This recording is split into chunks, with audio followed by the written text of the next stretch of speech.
Hello friends, रतन tutorial YouTube channel में आप सबका स्वागत है।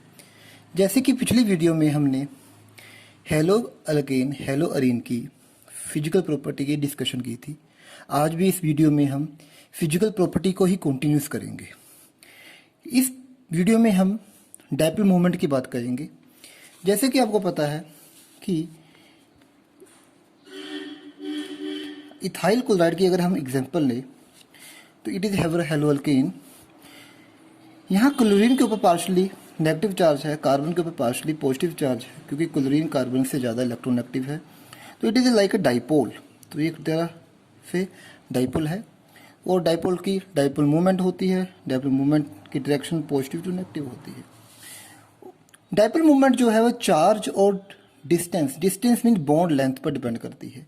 जितना ज़्यादा चार्ज होगा, जितनी ज़्यादा बॉन्ड लेंथ होगी, उतनी ज़्यादा डाइपोल मूवमेंट होगी। तो पहला पॉइंट ये है कि हेलो अल्कीन जो होता है उसकी डाइपोल मूवमेंट हेलो अरीन से ज़्यादा होती है। क्यों? हेलो अल्कीन में कार्बन और हेलोजन के बीच में सिंगल बॉन्ड का करैक्टर होता है, और हेलो अरीन में कार्बन और हेलोजन के बीच में डबल बॉन्ड का करैक्टर होता है ड्यू टू रेजोनेंस के कारण कार्बन और हेलोजन में डबल बॉन्ड का करैक्टर होता है in case of hello Areen. तो इट मीन्स हेलो अल्कीन की बॉन्ड लेंथ लार्ज होती है। डबल बॉन्ड का करैक्टर होने के कारण हेलो अरीन की बॉन्ड लेंथ शॉर्ट होती है। लार्ज बॉन्ड लेंथ है, इसकी शॉर्ट बॉन्ड लेंथ है। जितनी बॉन्ड लेंथ ज़्यादा होगी उतनी डाइपोल मूवमेंट ज़्यादा होगी। तो हम ये कह सकते हैं कि हेलो अल्कीन की डाइपोल मूवमेंट हेलो अरीन से ज़्यादा होती है। दूसरी बात अगर हम कहें तो हेलो अल्कीन में कार्बन की हाइब्रिडेशन sp3 है और हेलो अरीन में कार्बन की जो हाइब्रिडेशन है वो sp2 है।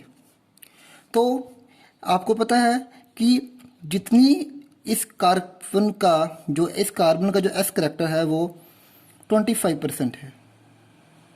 यहाँ कार्बन का जो s करैक्टर है वो 33.3% है s करैक्टर। यहाँ 25% s करैक्टर है। जितना s करैक्टर ज़्यादा होता है उतनी कार्बन मोर इलेक्ट्रो नेगेटिव होती है। तो ये कार्बन लेस इलेक्ट्रोनेगेटिव है, ये कार्बन मोर इलेक्ट्रोनेगेटिव है। क्यों? क्योंकि इस कार्बन का s करैक्टर ज़्यादा है। s करैक्टर 33.3% है, क्योंकि इस कार्बन की हाइब्रिडेशन sp2 है। इसका s करैक्टर 25% है, क्योंकि इसकी हाइब्रिडेशन sp3 है। तो जितना ज़्यादा s करैक्टर उतनी कार्बन क्या होती है, इलेक्ट्रोनेगेटिव। तो मीन्स ये बॉन्ड मोर पोलर होगा। ये बॉन्ड क्या होगा? More polar.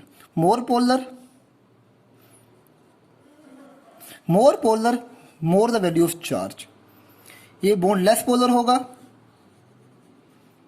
लेस पोलर तो क्यों की वैल्यू भी क्या होगी, लेस। तो इट मीन्स यहाँ पर जो चार्ज की वैल्यू है वो ज़्यादा होगी, यहाँ पर चार्ज की वैल्यू कम होगी। तो चार्ज भी ज़्यादा होगा तो डाइपोल मूवमेंट भी क्या होगी, ज़्यादा होगी। इसलिए हेलो अल्केन का चार्ज भी ज़्यादा है। क्यों? हेलो अल्केन मोर पोलर है as compared to haloarene. It means अगर हम कहें तो हेलो अल्केन का एक तो बॉन्ड लेंथ भी लार्ज है, हेलो अरीन का बॉन्ड लेंथ भी शॉर्ट है। क्यों? क्योंकि हेलो अरीन में डबल बॉन्ड का करैक्टर है रेजोनेंस के कारण। और हेलो अल्केन का जो बॉन्ड है वो मोर पोलर है। इट मीन्स इसमें चार्ज की वैल्यू ज़्यादा है, क्यू की वैल्यू ज़्यादा है। हेलो अरीन में इसका जो चार्ज है वो कम है। इट मीन्स हेलो अरीन का जो CX बॉन्ड है वो लेस पोलर है, हेलो अल्केन का CX बॉन्ड मोर पोलर है। तो हम ये कह सकते हैं कि दोनों कंडीशनें, ये वैल्यू भी हेलो अल्केन की ज़्यादा है और ये वैल्यू भी हेलो अल्केन की ज़्यादा है। तो हेलो अल्केन की जो डाइपोल मूवमेंट है वो हेलो अरीन से ज़्यादा होती है। नेक्स्ट, अगर हम नेक्स्ट एग्जाम्पल लें तो ये NCERT का एक एग्जाम्पल है जिसमें सेम एग्जाम्पल ही है। यहाँ पर भी ये साइक्लोहेक्साइल क्लोराइड है और ये क्लोरोबेंजीन है। अगेन इसकी डाइपोल मूवमेंट, साइक्लोहेक्साइल की डाइपोल मूवमेंट क्लोरोबेंजीन से ज़्यादा होगी। रीज़न अगेन, एक तो इसकी हाइब्रिडेशन sp3 है और कोई रेजोनेंस नहीं है, तो बॉन्ड लेंथ भी क्या होगी, लार्ज होगी। सिंगल बॉन्ड करैक्टर है तो इसकी बॉन्ड लेंथ लार्ज होगी। sp3 है तो बॉन्ड क्या होगा, मोर पोलर होगा। और अगर हम अगेन हेलोअरीन में देखें तो एक तो डबल बॉन्ड का करैक्टर है और कार्बन की हाइब्रिडेशन क्या है, sp2 है, तो ये बॉन्ड क्या है, लेस पोलर है। तो अगेन हेलो इसकी जो डाइपोल मूवमेंट है इससे क्या होगी, ज़्यादा होगी। क्यों, एक तो इसमें सिंगल बॉन्ड का करैक्टर है, यहाँ डबल बॉन्ड का करैक्टर है, और इसमें sp3 है और ये sp2 है, ये मोर पोलर है, ये लेस पोलर है। सो साइक्लोमिथ हेक्साइल क्लोराइड की जो डाइपोल मूवमेंट है वो क्लोरोबेंजीन से क्या होगी, ज़्यादा होगी। नेक्स्ट, अगर हम अगली एग्जांपल देखें तो ये आपका अलाइल क्लोराइड है। It is your allyl because this is allyl part, तो ये अलाइल क्लोराइड है और ये आपका विनाइल क्लोराइड है। जैसे कि मैंने आपको पिछली वीडियो में बताया था कि this is our allyl chloride, this group is allyl group. Allyl group के यहाँ अगर हमारा हेलोजन लगा है तो this is allyl chloride, this is our allyl. अगर यहाँ हेलोजन लगा है तो अलाइल हेलाइड, और this is our vinyl part, this is our vinyl. अगर विनाइल के यहाँ हेलोजन लगा है तो this is our vinyl halide, तो it is our allyl halide, it is our vinyl halide. अब अलाइल हेलाइड में जो आपका हेलोजन है वो डबल बॉन्ड की कॉन्जुगेशन में नहीं है, there is no conjugation between lone pair and double bond, so no resonance, कोई रेजोनेंस नहीं होगी, तो सिंगल बॉन्ड का करैक्टर होगा, single bond, no resonance, no why no resonance, क्योंकि हेलोजन के लोन पेयर और डबल बॉन्ड के बीच में कॉन्जुगेशन नहीं है। सो इसकी बॉन्ड लेंथ लार्ज होगी, सिंगल बॉन्ड होगा, और इस कार्बन की हाइब्रिडेशन भी क्या है, sp3 है, तो ये मोर क्या हो गया, पोलर हो गया। अगर हम विनाइल हेलाइड की बात करें तो विनाइल हेलाइड में क्या है, जो ये लोन पेयर है हेलोजन के lone pair if double bond की कॉन्जुगेशन में है तो यहाँ रेजोनेंस होगी, इस तरह से यहाँ रेजोनेंस होगी। रेजोनेंस के कारण अगेन कार्बन और हेलोजन में कौन सा करैक्टर आ गया, डबल बॉन्ड का करैक्टर आ गया, और ये कार्बन की हाइब्रिडेशन क्या है, sp2 और लेस पोलर हो गया। तो अलाइल क्लोराइड में एक तो sp3 है, मोर पोलर हो गया, कोई रेजोनेंस नहीं है, सिंगल बॉन्ड का करैक्टर है, तो इसकी डाइपोल मूवमेंट ज़्यादा होगी। यहाँ पर डबल बॉन्ड का करैक्टर आ गया, ये sp2 हाइब्रिडेशन आ गई, लेस पोलर हो गया, तो इसकी डाइपोल मूवमेंट क्या होगी, कम होगी। तो इसलिए हम कह सकते हैं जो अलाइल क्लोराइड है उसकी डाइपोल मूवमेंट विनाइल क्लोराइड से ज़्यादा होती है। नेक्स्ट, ये एक क्वेश्चन है, इट इज़ ए, इसमें ortho dichlorobenzene, Meta dichlorobenzene, para para dichlorobenzene, ये तीन आपस में पोजीशन आइसोमर हैं। तो अगर हम बात करें कि ए बी सी में किसकी डाइपोल मूवमेंट ज़्यादा है, तो इसको डिस्कस करने के लिए पहले हमने यहाँ ए ड्रा किया, इट इज़ अ स्ट्रक्चर ए, तो यहाँ और साथ ही मैंने बी भी यहाँ ड्रा कर रहा हूँ, it is a ortho, it is a Meta, it is a para, और ये तीनों के तीनों आपस में पोजीशन आइसोमर हैं, क्योंकि इनमें सिर्फ पोजीशन का ही डिफरेंस है, बाकी मोलिकुलर मास फार्मूला सेम है। अब यहाँ पर अगर मैं यहाँ पर बात करूँ तो यहाँ पर इस क्लोरीन और इस क्लोरीन में ये जो एंगल बन रहा है दैट इज 60 डिग्री, और इसकी डाइपोल मूवमेंट जितनी होगी उतनी ही डाइपोल मूवमेंट इसकी होगी, पर रिजल्टेंट ये होगा। अगर हम रिजल्टेंट की बात करें तो कैसे निकालेंगे, इसका जो रिजल्टेंट हम निकालेंगे वो लगाएंगे triangle law of vector addition या parallelogram law of vector addition, μ1 square plus μ2 square plus 2 μ1 μ2 cos theta.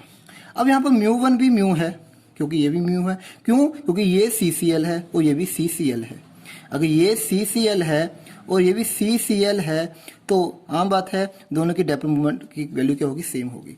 तो इसकी μ1 भी म्यू है और μ2 भी की वैल्यू भी क्या होगी, म्यू होगी, और इनके बीच में जो एंगल होगा, इन दोनों वेक्टरों के बीच में जो एंगल होगा वो कितने डिग्री का होगा, 60 डिग्री का होगा, 60 डिग्री का एंगल होगा इन दोनों वेक्टर्स के बीच में। और अगर हम ये वैल्यू वहां भरें, इस फार्मूले में पुट करते हैं तो ये आ गया 2 म्यू स्क्वायर कोस 60, 2 म्यू स्क्वायर कोस 60 की वैल्यू 1/2, तो आपको जो रिजल्टेंट आता है वो आ गया √3 म्यू। तो इसका जो रिजल्टेंट है वो √3 म्यू आता है। अगर हम इस मॉलिक्यूल की बात करें, इसमें इन दोनों के बीच में जो एंगल है वो 120 डिग्री का है। इस क्लोरीन इस बॉन्ड के बीच में और इस बॉन्ड के बीच में जो एंगल है वो 120 डिग्री का है। अगर 120 डिग्री का है, अगर हम यहाँ पर भी सेम फार्मूला, यही फार्मूला यहाँ अप्लाई करें तो again mu square 2 mu square कोस 120 और 2 mu square plus 2 mu square कोस 120 की वैल्यू 1/-1/2 होती है। तो इसका जो आंसर आ गया वो म्यू आ गया। तो इसका जो रिजल्टेंट की वैल्यू आई वो म्यू आई, इसके जो रिजल्टेंट की आई वो √3 म्यू आई। अगर हम नेक्स्ट एग्जांपल में ये दो क्लोरीन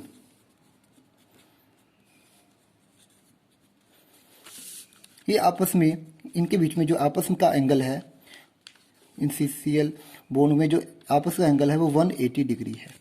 तो आपको पता ही है जो डाइपोल मोमेंट है वो वेक्टर क्वांटिटी होती है। तो इसका जो रिजल्टेंट होगा, इसकी जो डाइपोल मोमेंट होगी इसके डाइपोल मोमेंट के इक्वल होगी बट अपोजिट होगी। तो आपस में क्या हो जाएगी, कैंसिल। तो नेट डाइपोल मोमेंट क्या आ जाएगी, 0। तो इस तरह से हमने देखा कि जो मॉलिक्यूल ए हमने बात की थी इसकी डाइपोल मोमेंट आ गई √3 म्यू, और मॉलिक्यूल बी की बात की उसकी डाइपोल मोमेंट आ गई म्यू, और मॉलिक्यूल सी की बात की उसकी डाइपोल मोमेंट क्या आ गई, 0। इसका मतलब अगर हम बात करें तो ए की डाइपोल मोमेंट 1√3 म्यू आई, इसकी डाइपोल मोमेंट म्यू आई, इसकी डाइपोल मोमेंट 0 आई। तो ए की डाइपोल मोमेंट बी से ज़्यादा होगी, बी की डाइपोल मोमेंट सी से ज़्यादा होगी। तो इस तरह से हम कह सकते हैं कि अगर हम डाइपोल मोमेंट एक वेक्टर क्वांटिटी है, उसमें हम अगर हमें प्रॉपर स्ट्रक्चर का पता है, एंगल का पता है, तो उसमें हम triangle law of vector distribution या parallelogram law of vector distribution apply करके रिजल्टेंट डाइपोल मोमेंट भी की वैल्यू फाइंड आउट कर सकते हैं। एक प्रॉब्लम है जो कि काफ़ी टाइम पूछी गई है जेई में। मॉलिक्यूल एक तरह से उन्होंने इस तरह का मॉलिक्यूल का स्ट्रक्चर दिया कि इस मॉलिक्यूल की डाइपोल मोमेंट क्या होगी। अगर हम इस मॉलिक्यूल को देखें तो ये मॉलिक्यूल इस तरह से है। तो अगर इन दोनों में एंगल 120 का है, इन दोनों का रिजल्टेंट जो आएगा, अगर इसकी वैल्यू म्यू है, इसकी वैल्यू म्यू है, इसकी वैल्यू म्यू है, इन दोनों के रिजल्टेंट की वैल्यू भी क्या आएगी, म्यू आएगी। अगर इसकी वैल्यू म्यू है, इसके डाइपोल मोमेंट की वैल्यू भी म्यू है, इसकी भी डाइपोल मोमेंट की वैल्यू म्यू है। तो जैसे यहाँ पर मैंने ये स्ट्रक्चर ऐसे ड्रा करूँ तो इन दोनों के बीच में एंगल कितने डिग्री का बनता है, 120 डिग्री। तो इन दोनों का रिजल्टेंट भी म्यू आएगा। अब ये इन दोनों का रिजल्टेंट, इन दोनों के डाइपोल मोमेंट का जो रिजल्टेंट होगा वो थर्ड के इक्वल होगा बट क्या होगा, अपोजिट होगा। तो ये आपस में क्या हो जाएगा, कैंसिल। तो नेट डाइपोल मोमेंट क्या होगी, 0। तो इस मॉलिक्यूल की नेट डाइपोल मोमेंट क्या होगी, 0। उसी तरह से अगर मैं एक मॉलिक्यूल की एग्जांपल और लूँ, ये हो कि जेई मेन में या एडवांस में एक दो बार इस क्वेश्चन को पूछा गया है कि इसकी डाइपोल मोमेंट कितनी होगी, इसकी डाइपोल मोमेंट। अब इसकी डाइपोल मोमेंट को देखें तो ये इसकी डाइपोल मोमेंट 0 नहीं होगी। क्यों, अगर हम इसको छोड़ दें, यहाँ से इसको छोड़ दें तो क्या बनाए, इस तरह से बना। अगर मैंने इसको यहाँ से इसको मैं 2 मिनट के लिए छोड़ दूं तो ये इस तरह से बना। इन दोनों का 120 आया, इसका जो म्यू है, इसका जो रिजल्टेंट म्यू है वो इससे क्या हो गया, कैंसिल आ गया। बट ये अभी बचा हुआ है, ये इनका तो कैंसिल हो गया आपस में, इनकी तो 0 आ गई। बट ये CCl बॉन्ड की डाइपोल मोमेंट 0 नहीं होगी। तो नेट डाइपोल मोमेंट 0 नहीं आएगी, क्योंकि चाहे इन तीनों की डाइपोल मोमेंट आपस में कैंसिल 0, बट इसकी डाइपोल मोमेंट किसी से कैंसिल नहीं होगी।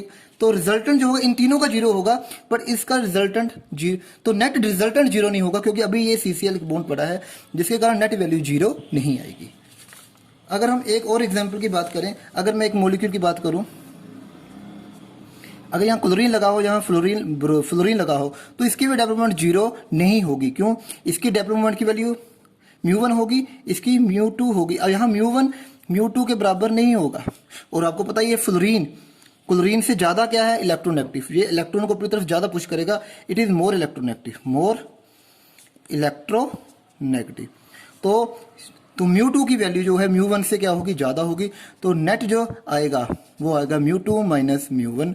तो नेट वैल्यू 0 नहीं होगी। तो इस मॉलिक्यूल की डाइपोल मोमेंट 0 नहीं होगी। Thanks for watching.